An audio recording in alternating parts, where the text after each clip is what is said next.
Yep, so we back, y'all. I got to thinking, you know what? I never did an introduction to my Sentra. I showed you guys the NX, but I never showed the Sentra, because when I started this YouTube thing, the car was down. We were doing the 6-speed swap. So here we are. I'm Cameron McFarland, and this is my 1991 Sentra SER.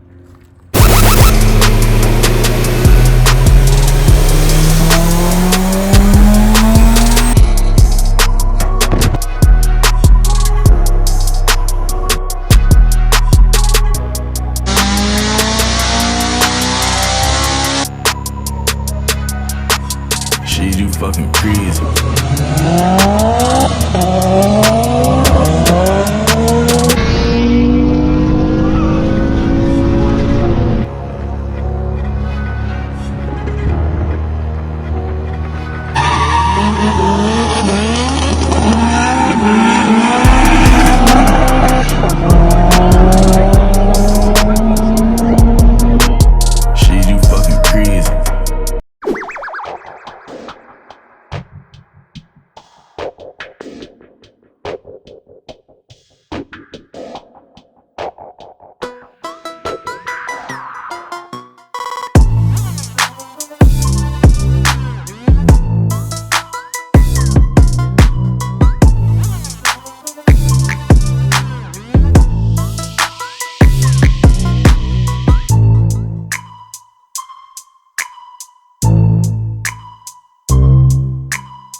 First, we'll start with the engine.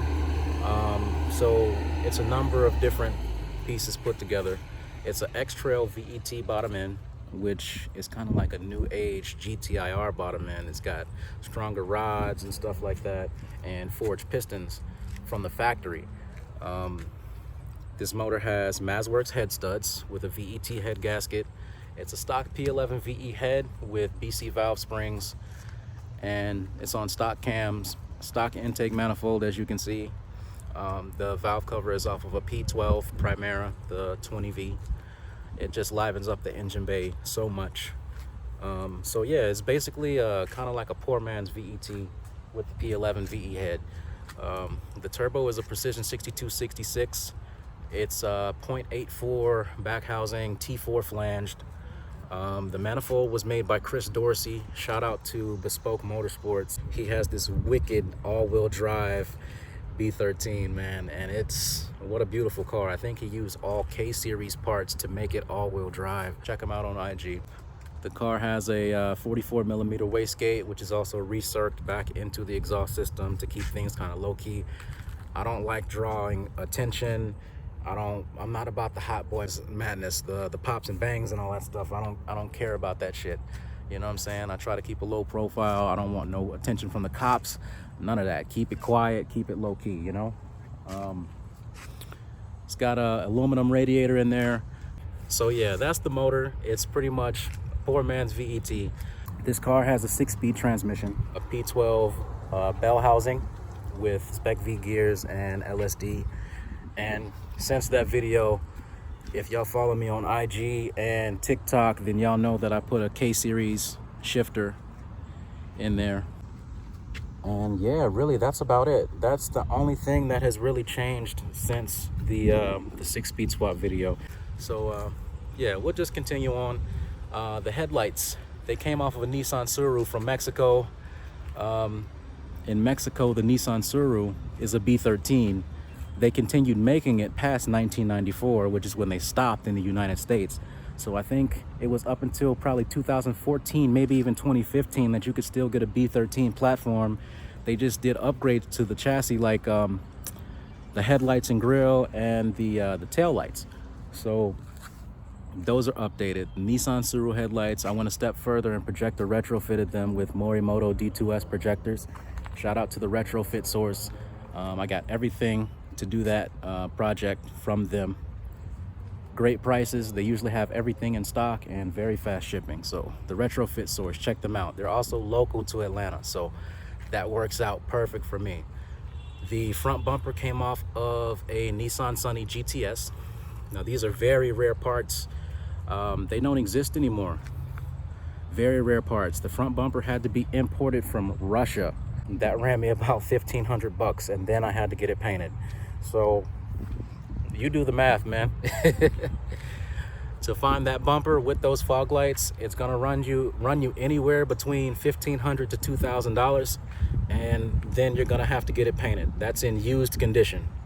None of these parts are available new. So Nissan Sunny GTS front bumper, that's a Honda Accord front lip from a CB7. I want to say it was probably like a 92 or 93, if I'm not mistaken.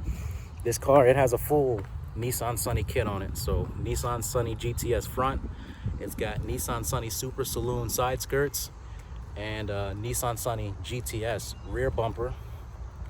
Almost forgot to mention the carbon fiber hood and carbon fiber trunk. Those are made by Seibon. Those are one-off custom pieces that could only be bought on a group buy basis back in the day. They're not made anymore. You could potentially never be able to own one. So I highly doubt I'll ever let those two items go. Even if the car goes, I'll probably keep them. The tail lights, they've been upgraded to Nissan Tsuru tail lights on the outers, and we have Nissan Sentra SR20VE-T inners. I just like the way it looks. Some people like the 91-92 style, which is a little bit shorter, but there's something about the 93-94s, and it matches the style of the Tsuru, so I went with that. Wheels and tires on this car are Enkei RPF1s. Yeah, I know, I'm a basic bitch, right? Enkei RPF1s 15x7 ET41 with Falken Azenis. The old school ones, RT615, 205 5015. They work for me. Plus Tire Rack is local to me. I can go pick these tires up, so I save a bunch on shipping and stuff, you know? Shout out to TDMi for making parts for these cars, man. They got me these carbon fiber mirror covers. Check out the website, TDMi. You can get a bunch of stuff from them. Chassis parts, suspension, brakes, cosmetic stuff, even weather stripping and seals for the doors and windows and stuff. They sell all that stuff. Check them out on the website, TDMi, or hit them up on IG. As far as the interior goes, there's not really much going on in here. There's an AM X Series wideband. Pro Sport gauge is in the middle there, boost, water temp, and oil pressure, and the K Series shifter. Other than that, it's all stock SER interior. It's all factory. As far as suspension goes, we got a Cusco front strut brace. This is a very rare JDM part. This is actually meant for a Nissan Pulsar GTIR, but it fits B13 Sentras, and a lot of people have been rocking this from back in the day, long time. It's got TDMi track spec coilovers all the way around. It has a 2J Racing bump steer / roll center correction kit, B14 control arms, which happen to be an inch longer than B13. It's got 2J Racing extended studs, AD22 brakes up front, stock brakes in the rear, but they're all cross-drilled and slotted all the way around. Energy suspension bushings, stock sway bars front and rear. This is kind of like it's a street car, so I mean, I haven't gone too in depth with the suspension yet. At the most, I would probably do a Progress rear sway bar, maybe leave the front one stock. And yeah, that's pretty much it. This engine's been in the car for 48 hours now, and it hasn't given me any hiccups so far. I'm just waiting to get back on the dyno.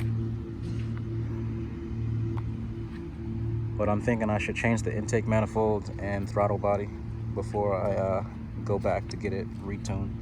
When I did the carbon fiber trunk, one thing that I made sure I did was add a third brake light to the rear deck. A lot of people are gonna say, oh, it's not an SER, it's got the brake light up top. No, this car came factory with the stock B13 SER spoiler, which has a third brake light built into it. But when you go with a carbon trunk, you lose that. So to make sure I stayed legal and had a third brake light, I went to the junkyard and grabbed a third brake light out of a base model and put it back there.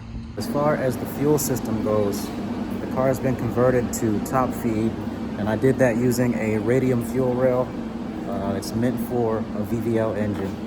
It's got FIC 2000cc injectors, an Aeromotive adjustable fuel pressure regulator. The pump in the car is a Hellcat pump. It's a Walbro 525 in-tank. It's got -6 lines with a nice -6 filter up front where the stock filter would go. And the car is currently on a Nismotronic ECU. In regards to the ignition system, I am currently still on a stock B13 distributor / coil setup, but I do plan on converting to coil unplug with the 20V CAS and maybe some K-series coils or Audi R8 coils or something. I just haven't got there yet, but it's definitely on my list of things to do in the future. So the $1,000,000 question is, how much horsepower does it make and what quarter-mile time does it run? I have no clue. I've never taken this car down the drag strip before, so I'm not sure what the quarter-mile time is. And as far as horsepower, I have not gotten on the dyno yet, so I'm not sure how much the car is going to make. I'm hoping for 500, 550-ish. I think that's really all I need for the street. Honestly, I think anything past that is kind of pointless in a front-wheel drive car, at least. But yeah, I don't know exactly how much horsepower the car is making right now, but that's to be determined. The tuner is on vacation right now, so when he comes back, I will get in contact with him and see when he can retune the car, and we'll see what it makes from there.